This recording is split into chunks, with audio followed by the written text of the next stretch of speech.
es el diputado Hugo Mesa, quien gentilmente nos acompaña esta mañana. Excelente. Entonces vamos a tener la oportunidad de conversar con él, conocerlo y entender qué hay detrás de este proyecto de ley. Acompáñame, vamos a hablar con el señor diputado.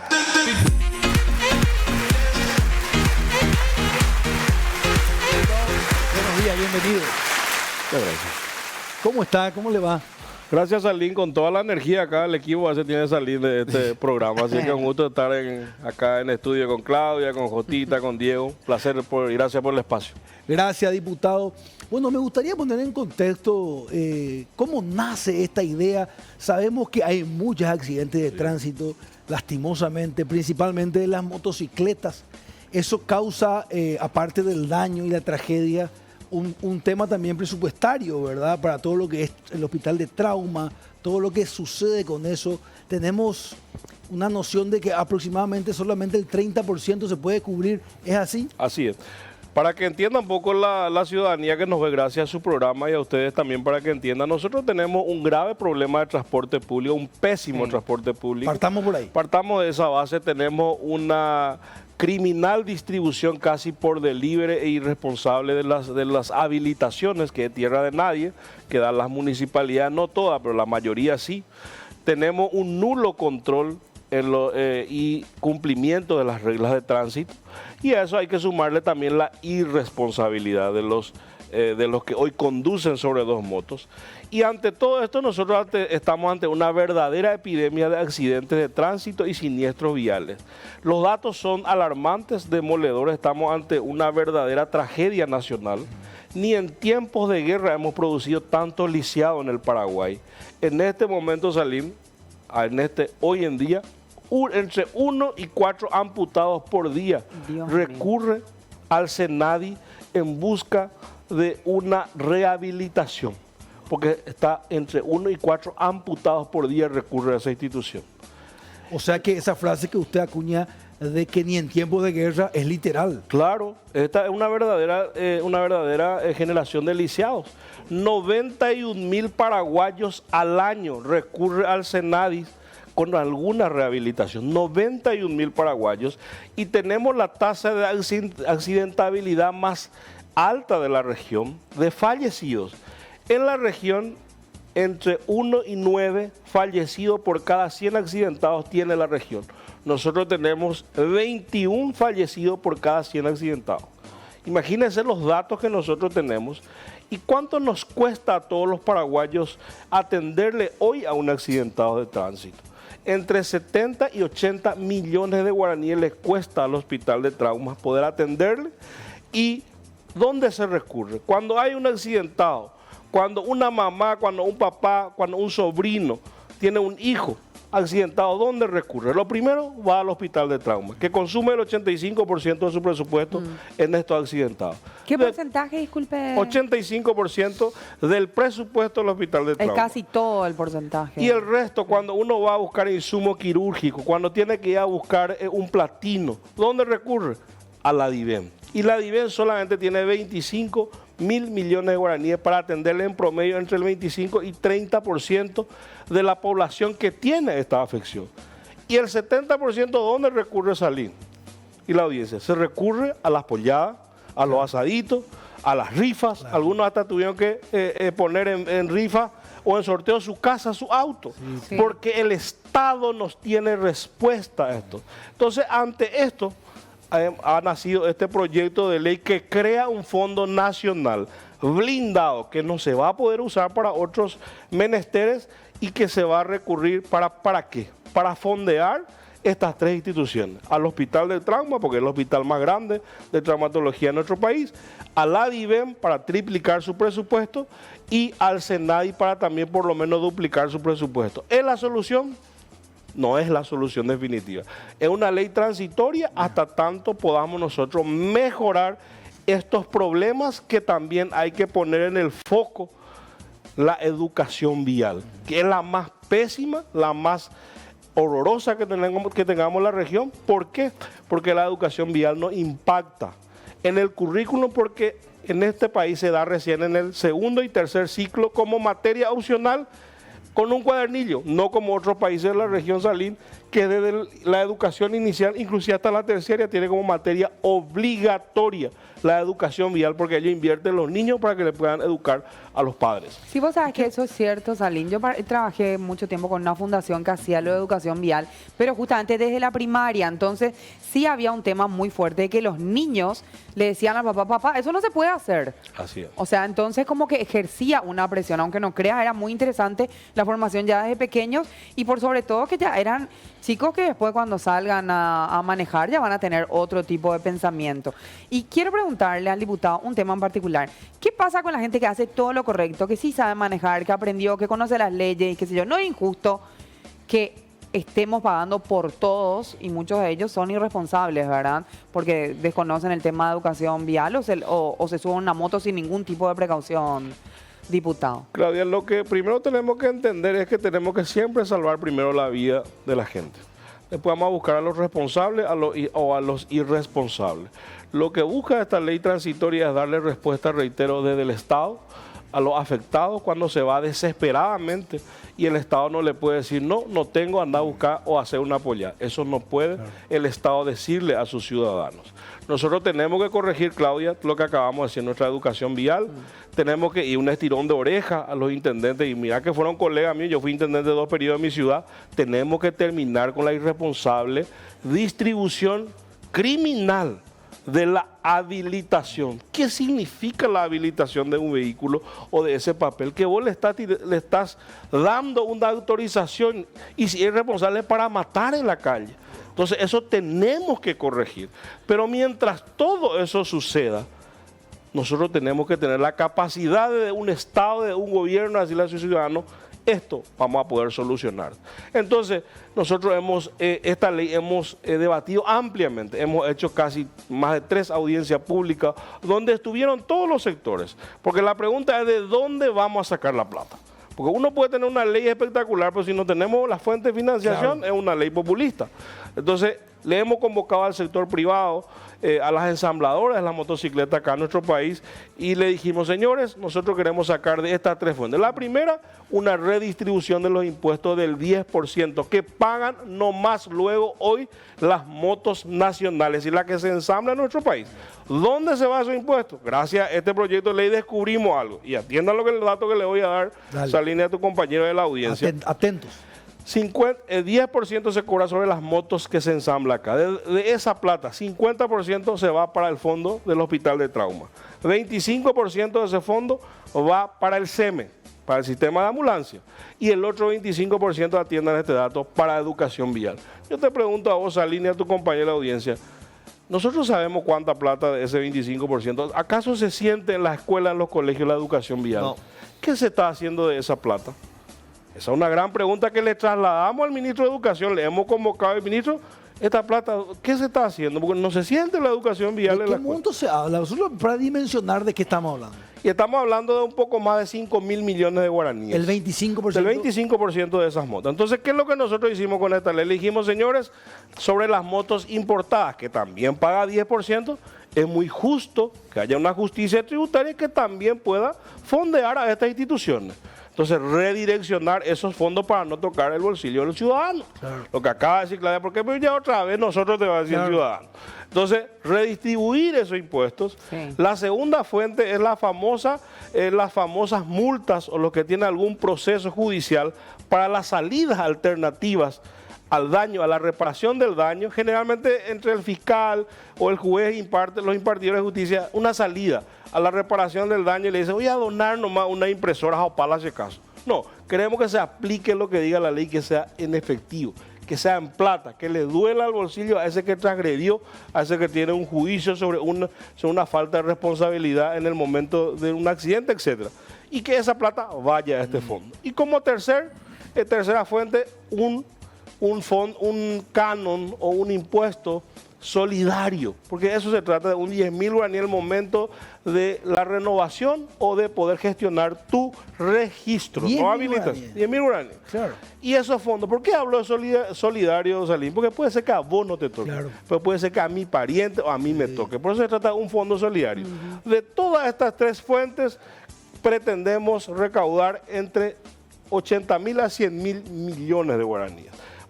que va a ir a trauma. Que va a ir a esas tres instituciones. A las tres instituciones. Blindada. El Ministerio de Economía tiene que crear una sola cuenta. Blindada y va para estas tres instituciones. 50% hospital de trauma, 25% va a la DIVEN y hay un apartado. La DIVEN se comprometió su director en la audiencia pública que tenemos que descentralizar la DIVEN.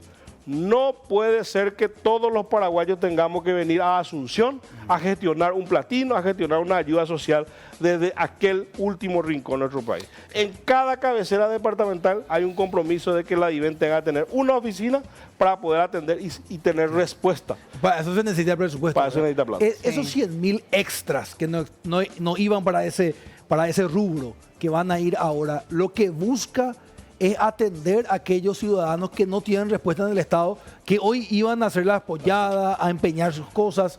Lo que busca hacer eso es justamente que el ciudadano, que lastimosamente vaya, porque yo dividí en dos, para cerrar este tema y después ir a la raíz, ¿verdad? Este no es la raíz del problema, este es el tema económico, financiero, de que los accidentes... La consecuencia. Es la consecuencia. Esto lo que se busca es, con esto que ya tuvo media sanción, ¿verdad? Ahora va a senadores. ¿Cómo está eso? Sí, yo debo de reconocer, siendo proyectista, recibí el acompañamiento de todos los líderes de bancada y hemos acompañado y le hemos dado media sanción por unanimidad a este proyecto de ley y hay varios senadores que pidieron antecedentes para poder acompañar este proyecto de ley que hoy está en el trámite, en el circuito parlamentario, está en el Senado. También me reuní con el ministro de Economía, en la cual estuvimos debatiendo, analizando, ellos no están en desacuerdo. Sí. ¿Por qué te hablo de ley transitoria, Salim y audiencia? Es porque esta ley busca dar una solución inmediata a un problema grave y actual. Pero el problema de fondo es todos tenemos que arreglar lo que dijimos, pero tenemos que reflotar el SOAT, que es el seguro obligatorio que ya fue ley y se derogó porque fue impracticable en ese momento. Que en todos lados es así. En toda la región Así es obligatorio tener un registro. Bueno, saliendo un poquito de esto que me parece bien, porque me parece que estamos administrando una realidad y creo que la política, las políticas públicas tienen que tener esto, ¿verdad? Hay problemas de raíz que llevan más tiempo cambiarlos, pero hay que hacer cosas inmediatas que son estas. Yo celebro eso. Ahora, por otra parte, ¿qué puede pasar? ¿Qué es lo que tiene que pasar para que mejore ese transporte público? La cantidad de motos que hay en las calles paraguayas es más de lo que debe haber. ¿Cuál es el análisis? Nosotros, y ahí yo tengo que hacer una mea culpa como colorado. Yo pertenezco a una nueva generación de políticos, por más que tengo una alta militancia dentro de mi partido, pero el Partido Colorado en esta transición no pudo darle respuesta en la solución definitiva del transporte público. Y hay que decir eso. Yo creo que tenemos que los colorados tener la capacidad de pedir perdón y de buscar la solución, que tengo informaciones precisas que el presidente Santiago Peña está trabajando y con un grupo de parlamentarios también para una reforma del transporte público, una solución definitiva que no fuimos capaces de dar en la transición. Ese es nuestro problema principal. Por eso los datos son alarmantes. Claro. Tenemos se disparó la adquisición de motocicletas. 700% se disparó la adquisición de motocicletas en vista al fracaso del transporte público. Porque esta ley tampoco, Salim, quiere estigmatizar al motociclista. No se trata de eso. Ni no se trata de buscar quién es responsable, si el transportista o el automovilista o el motociclista. Entonces nosotros tenemos que solucionar ese problema de raíz del transporte público y una mayor responsabilidad de los que hoy dan una habilitación, que es nuestro problema grave.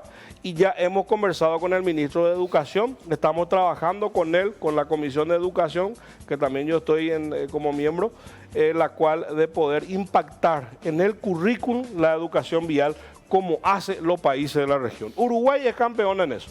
Uruguay imparte la educación vial desde la educación inicial, desde lo más chiquitito, como acaba de decir Claudio. Y su índice, solamente en un ítem le voy a dar los datos. Uso de casco. En Uruguay, por la educación vial y todo lo que eso conlleva, tiene 90% de efectividad y uso. En Paraguay, 25%. Y un alto porcentaje tiene por el codo. Por el trabajo Sí. también, a ver, Yo coincido con ese porcentaje. Ahora, también tiene directa relación con la educación vial, pero también con el castigo. Sí. Claro. Porque allá ellos saben que si salen sin casco y le agarra la Policía Municipal de Tránsito, sabe que no le va a salir barato, uno. Segundo, acá muchas veces ocurre, el tema de los motociclistas es una locura.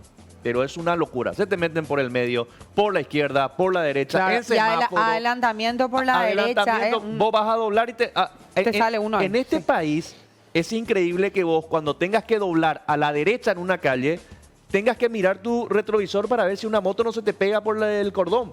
O sea, es algo increíble. Y acá también ocurre, diputado, que muchas veces un motociclista es incautada su moto y la multa es de, qué sé yo, tantos millones de guaraníes. Y el tipo prefiere dejar su moto tirada e ir a retirar otra, porque le sale mucho más barato. Sí, una cuota de 180.000 de repente hay, No, entonces... 5.000 diarios, 10.000 guaraní por Ahí día. está. Sí. Tenés toda la razón, Jotita. De hecho, nosotros estamos trabajando, por eso no queríamos mezclar nosotros, estamos trabajando en una ley especial para poder deshacernos, entre comillas, de esos verdaderos cementerios de motocicletas que están en todos los puestos de los policías y Ahí la está. caminera. Sí.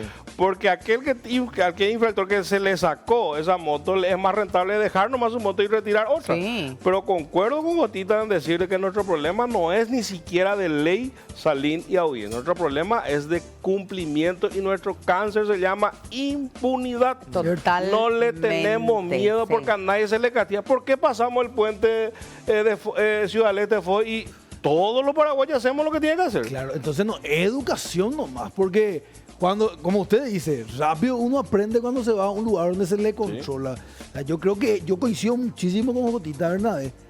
Es esa impunidad, nosotros tenemos que... ¿Por qué el policía de tránsito no le multa, no le saca el registro a ese que entró ahí a la derecha como él cuenta? Sí. ¿Verdad? Yo me acuerdo que ahora he visto que se va a hacer un semáforo en Vitiantuta y Marical López. No he visto, ayer lanzaron. Ahora, yo me acuerdo que el GPS te saca por Vitiantuta, ahí al costado de la Olimpia, para girar a la izquierda. Yo te invito a hacer 2 veces eso que te agarre la policía caminera y te multe. Nunca más haces. O sea, nosotros la educación vial se aprende mucho también con eso, con la sanción. O sea, De hecho, nosotros antes de empezar esta entrevista, yo te había enumerado todos nuestros problemas y a raíz de eso tenemos esta situación actual.